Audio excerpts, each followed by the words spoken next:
Hello guys and welcome to Manual Education. So this video is very important for all the TIS aspirants जो कि CUET PG को target कर रहे हैं for the year 2025 और साथ ही साथ वो टारगेट कर रहे हैं COQP 11 या फिर COQP 12 कोड को।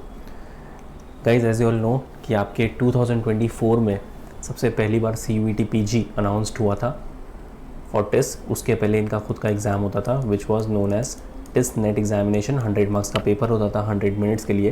बट CUET जो कि कंडक्ट करवाता है NTA, उन्होंने ये इंट्रोड्यूस करवाया कि टिस के लिए अब आपको CUET का एग्ज़ाम लिखना पड़ेगा फ्रॉम द ईयर 2024। तो पहली बार ये हुआ था और काफ़ी सारे स्टूडेंट इसको लेकर कंफ्यूज भी थे। तो जितने भी कोर्सेज़ हैं टेस्ट में आपको मिलते हैं अराउंड 50+ कोर्सेज़, ये दो पेपर कोड में डिवाइड हो गए eventually, which is known as COQP 11 and COQP 12। तो अब तक तो इन सारे कोर्सेज़ और दोनों पेपर कोड के बारे में बहुत सारे स्टूडेंट्स को पता चल गया होगा, बट जिनको नहीं पता उन इस वीडियो के बाद पता चल ही जाएगा कि इनके जो भी कोर्सेज़ हैं, जो भी प्रोग्राम्स हैं, वो दो पेपर कोड्स में डिवाइड हो चुके हैं।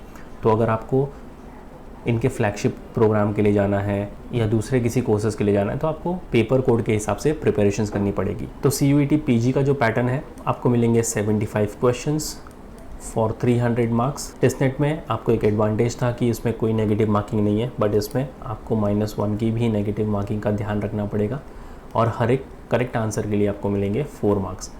तो ये बहुत बेसिक सा पेपर पैटर्न है उनका, कोई एलिजिबिलिटी क्राइटेरिया का चक्कर नहीं है इसके अंदर। आप सिर्फ ग्रेजुएशन पास होने चाहिए and you are eligible to give the CUET examination. तो ये बहुत ही बेसिक डिटेल्स है जो आपको पता होनी चाहिए अगर आप 2025-26 के लिए प्रिपेयर कर रहे हो। तो इतनी बेसिक इन्फॉर्मेशन लेने के बाद ही आप अपनी प्रिपरेशन स्टार्ट करो। एंड प्रिपरेशन को स्टार्ट करने के लिए आपके पास होने चाहिए कॉन्क्रीट रिसोर्सेज। अब क्योंकि बहुत पहली बार CUET PG इंट्रोड्यूस हुआ था टेस्ट के लिए, तो बहुत सारे स्टूडेंट्स के पास स्टडी मटेरियल्स को लेकर बहुत प्रॉब्लम हो गई थी। उनको पता ही नहीं चल रहा था कि कौन से स्टडी मटेरियल्स टेस्ट के लिए सफिशिएंट होंगे। But you don't have to worry about that. We have got you covered with the study materials because study materials plays a very important role. अगर आपके पास कोई भी एक रैंडम बुक होगी जिसके अंदर आपके बहुत सारे टॉपिक्स, बहुत सारे कॉन्सेप्ट्स कवर्ड हैं, तो वो एक रैंडम बुक आपको एग्ज़ाम क्रैक करने के लिए सफिशिएंट नहीं होगी। फिर भले वो 400 पेजेस की हो, वो 500 पेजेस की हो, मैटर नहीं करता। अगर वो आपको अप्रोप्रिएट कंटेंट प्रोवाइड नहीं कर रही, एग्ज़ाम रिलेवेंट कंटेंट प्रोवाइड नहीं कर रही, तो वो आपके किसी काम की नहीं है। तो इसलिए आपको ये समझना होगा कि मार्केट से कोई भी रैंडमली एक बुक उठाकर प्रिपेयर करना बहुत बड़ा बैकफायर हो सकता है आपके एक्चुअल एग्ज़ाम के। जबकि आपके पास होने चाहिए कॉन्क्रीट रिसोर्सेज जो टू द पॉइंट और एग्ज़ाम सफिशिएंट, एग्ज़ाम ओरिएंटेड हो, सो दैट आपको उतना ही पढ़ना पड़े जितना आपके एग्ज़ाम में आपको ज़रूरी है। आप अंडर प्रिपेयर्ड भी नहीं हो सकते, आप ओवर प्रिपेयर्ड भी नहीं हो सकते। दोनों ही केसेस में लॉस आपका ही है। तो आप टू द पॉइंट उतना ही कंटेंट पढ़ो जितना आपको एग्ज़ाम क्रैक करने के लिए सफिशिएंट हो। तो इसलिए we have launch the books as well. तो स्टडी मटेरियल्स के लिए आपको मैन्यूअर की ऑफिशियल वेबसाइट पर आ जाना है। कैसे उसको एक्सेस करोगे, COQP 11 आप टारगेट कर रहे हो या COQP 12 कर रहे हो, और कैसे आप एक्सेस करेंगे, ये मैं आपको इस वीडियो के लेटर पार्ट में बताऊंगा। तो इसलिए इस वीडियो के एंड तक ज़रूर बने रहना और शेयर कर देना ये वीडियो अपने सारे फ्रेंड्स के साथ भी जो कि CUET PG के लिए प्रिपेयर कर रहे हैं for the year 2025, so that अगर वो अभी से अपनी प्रिपरेशन स्टार्ट करना चाहते हैं तो एटलीस्ट बुक्स, स्टडी मटेरियल्स के साथ अपनी प्रिपरेशन को वो स्टार्ट कर सकते हैं। वैसे एक एडिशनल इन्फॉर्मेशन है कि आपके एग्ज़ाम मार्च में हो जाएंगे and we are already in the month of August. तो आपके पास एग्जैक्टली अब 6 महीने का वक्त बच गया है एंड अब तो आपको सीरियसली होकर प्रिपरेशन स्टार्ट कर देनी चाहिए, बिकॉज कोई भी कॉम्पिटिटिव एग्ज़ाम को क्रैक करने के लिए आपके पास एटलीस्ट 6 से 8 महीने होने चाहिए। So let's start with the video और शेयर कर दो ये इंपॉर्टेंट वीडियो अपने सारे फ्रेंड्स के साथ भी। बट बिफोर दैट फटाफट सोशल मीडिया हैंडल्स के साथ कनेक्ट हो जाओ। Instagram, Facebook, Telegram and WhatsApp group के साथ भी ज्वाइन हो जाओ, जहाँ पर आपको बहुत सारे अपडेट्स, नोटिफिकेशन, इंसाइट्स मिलने वाले हैं। मैन्युअल टेस्ट CUET के यूट्यूब चैनल को भी फटाफट सब्सक्राइब कर लो, जहाँ पर आपको बहुत सारे अपडेट्स, स्ट्रैटेजी वाले वीडियोस और इन्फॉर्मेटिव कंटेंट मिलने वाले हैं। तो इन सारे सोशल मीडिया हैंडल्स का लिंक आपको डिस्क्रिप्शन मिल जाएगा, काइंडली चेक द डिस्क्रिप्शन। तो आपके मेनली 4 सेक्शंस होने वाले हैं यहाँ पर। फर्स्ट इज़ इंग्लिश, देन है आपके पास जनरल स्टडीज़, उसके बाद आता है कॉन्ट जो कि बहुत लोगों का एक डिफ़िकल्ट सेक्शन होगा, एंड देन सबसे scoring section which is your reasoning. एक और सेक्शन इन्होंने ऐड किया हुआ है वो है कंप्यूटर। तो इसको लेकर तो आपके वर्कशॉप्स भी चलेंगे, तो आपको वर्कशॉप्स अटेंड करना है। अगर आपने मैन्युअल ज्वाइन किया हुआ है, लाइव क्लास या क्लासरूम कोचिंग ज्वाइन की हुआ आपने, तो आपके कंप्यूटर के सेशंस होंगे वो काफ़ी हो जाएंगे आपको कंप्यूटर सेक्शन को क्लियर करने के लिए। बट मेन आपके ये 4 सेक्शन होने वाले हैं, English, general studies, cons and reasoning. तो इंग्लिश आपको एक स्ट्रॉन्ग वोकैबलरी बिल्ड करने के लिए तो काम आने ही वाली है। साथ ही साथ आप जब पास आउट होकर यहाँ से निकलोगे, जब 2 साल का आप यहाँ से कोर्स करके टेस्ट से बाहर निकलोगे, आपको प्लेसमेंट्स में भी काफ़ी काम आएगी। तो ये मत सोचो कि आप इंग्लिश सीखोगे सिर्फ आप एग्ज़ाम क्रैक करोगे या फिर इंटरव्यूज़ क्रैक करोगे। आपको प्रोफेशनल फील्ड में भी बाद में काफ़ी काम आने वाली है इंग्लिश। तो उसके लिए आपको वोकैबलरी पर काम करना पड़ेगा, आपको एक्सीलेंट होना पड़ेगा अपने ग्रामर्स को लेकर। तो आप बुक्स के साथ आई वुड सजेस्ट कि आप न्यूज़पेपर भी रीड करना डेली बेसिस पर स्टार्ट कर दो। एक अच्छी हैबिट भी इनकलकेट हो जाएगी, साथ ही साथ आप नए वोकैब्स भी सीखोगे, आपकी ग्रामर भी काफ़ी अच्छा इम्प्रूव हो जाएगा। So you can start of with Indian express अगर आपकी इंग्लिश काफ़ी बेसिक लेवल की है। अगर आपकी इंग्लिश काफ़ी अच्छे लेवल की है, एडवांस लेवल की है, then you can switch to the Hindu newspaper, toughest newspaper in India. और अगर आपको वोकैब्स पे और भी अच्छा कमांड लेना है, so you can go for word power made easy. एक रेड कलर की बुक है बाय नॉर्मन लुइस, तो वोकैब के लिए तो बाइबल है ये। एंड इंडिया में जितने भी कॉम्पिटिटिव एग्जामिनेशंस होते हैं सारे वोकैब्स आपको इसी बुक से पूछे जाते हैं। So you will be the king of English section. उसके बाद आता है आपका जनरल स्टडीज़। अब ये बहुत ही ज़्यादा वास्ट सेक्शन है, इसमें कितना पढ़ना है, कैसे पढ़ना है और क्या पढ़ना है आपको नहीं पता चलेगा, क्योंकि इसके अंदर 2 पार्ट में ये डिवाइडेड है। आपका एक स्टैटिक जीके हो गया और एक आपका करंट अफेयर्स हो गया।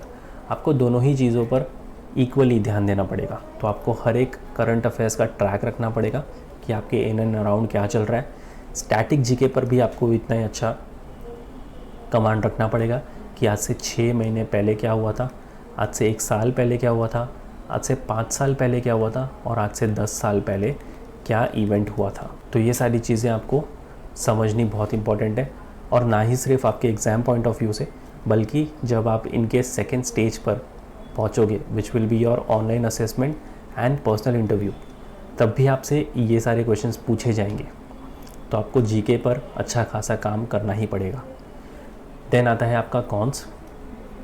अब बहुत सारे स्टूडेंट्स का ये बहुत हेटेड सेक्शन है और काफ़ी ज़्यादा डिफ़िकल्ट सेक्शन भी होगा, क्योंकि हम में से ऐसे बहुत सारे स्टूडेंट होंगे जिन्होंने लास्ट 10th में मैथ्स पढ़ी थी या 12th में मैथ्स पढ़ी थी, उसके बाद मैथ्स की प्रैक्टिस छूट चुकी है, मैथ्स की आदत नहीं है, या पहले से ही फोबिया था, पहले से फियर था मैथ्स को लेकर, तो नहीं उतना इंटरेस्ट रहा मैथ्स के अंदर।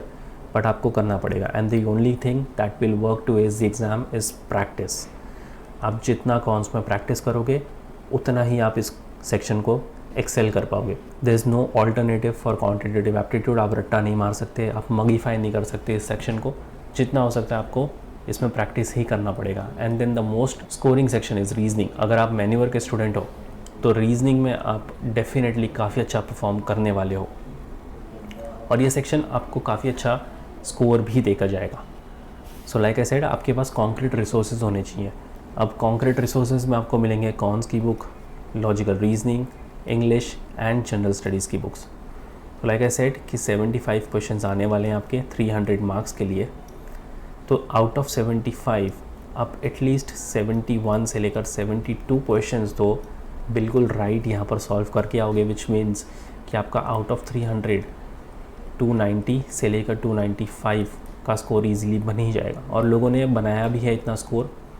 कंपटीशन इसलिए काफ़ी टफ था, कट ऑफ्स 2024 में काफ़ी हाई गए थे, तो आपको 2025 में कट ऑफ का भी ध्यान रखना है, कंपटीशन का भी ध्यान रखना है, और इन सारे सेक्शंस को एज भी करना है। अब एज करने के लिए आपके पास होने चाहिए इन सारे बुक्स का एक्सेस। अब उसको आप कैसे एक्सेस करोगे? आपको सबसे पहले आ जाना है एजुकेशन की ऑफिशियल वेबसाइट पर। और यहाँ पर आपको सबसे पहले बाय ऑनलाइन पर क्लिक करना है, टिस एंट्रेंस पर आ जाना है, स्क्रॉल डाउन करो, यहाँ पर बुक स्टडी मटेरियल्स आपको दिख रही होंगी, शो पैकेज पर क्लिक करो। तो आपको दोनों ही टैब चेकआउट करने हैं। पहला वाला टैब जो है वो hard copies of the books है, सेकंड टैब जो है वो ई बुक्स है। तो इसमें आप देख सकते हो कि आपके दोनों ही सेक्शंस, दोनों ही पेपर कोड कवर होते हैं। तो पहला वाला टैब चेकआउट कर लेते हैं। इसके अंदर मिलेंगे cons, logic, English and general studies की बुक्स। एंड अगर आपको ई बुक्स के लिए जाना है तो अगेन आप ये वाला सेक्शन चेकआउट कर सकते हैं। इसमें मिलेंगी cons, logic, English and general studies की बुक्स के साथ साथ अगर आपको वीडियो लेक्चर्स, हैंडआउट्स भी चाहिए तो आप फुल कोर्स को भी चेकआउट कर सकते हो। Click on show package. तो आपको ये तीनों ही टैब चेकआउट करने हैं। सबसे पहले आप पहला वाला टैब चेकआउट कर लो, जहाँ पर आपको COQP 11 एंड 12 दोनों कवर्ड मिलेंगे। इसके अंदर मिलते हैं आपको 552 वीडियो लेक्चर्स, 107 हैंडआउट्स और 40 मॉक टेस्ट। अगर आप स्पेसिफिकली COQP 11 के लिए प्रिपेयर कर रहे हो तो आपको सेकंड टैब चेकआउट करना है। इसके अंदर मिलते हैं 537 वीडियो लेक्चर्स, 106 हैंडआउट्स और 20 मॉक टेस्ट। और अगर आप स्पेसिफिकली COQP 12 के लिए प्रिपेयर कर रहे हो तो इसमें मिलेंगे आपको 424 वीडियो लेक्चर्स, 57 हैंडआउट्स और 20 मॉक टेस्ट।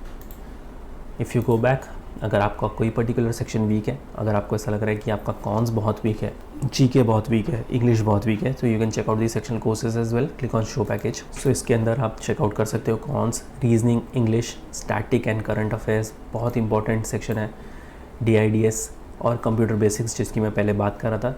तो अगर आप COQP 11 पेपर कोड लिख रहे हो, इसके अंदर आपको कंप्यूटर बेसिक्स मिलेंगे। And if you go back you can check out the mock test as well. तो यहाँ पर अभी फ़िलहाल आपको मिलेंगे टॉपिक वाइज टेस्ट। स्टार्ट कर दो अपनी प्रिपरेशंस और टॉपिक वाइज टेस्ट लिखकर आप अपनी प्रिपरेशंस को एनालाइज कर सकते हो। इन सारे प्रोग्राम्स का लिंक आपको डिस्क्रिप्शन बॉक्स में मिल जाएगा, kindly check the description. So yes guys, that was pretty much it for the video. If you still have any doubt and queries, you can write down in the comment section. And until then, I'll see you in the next one.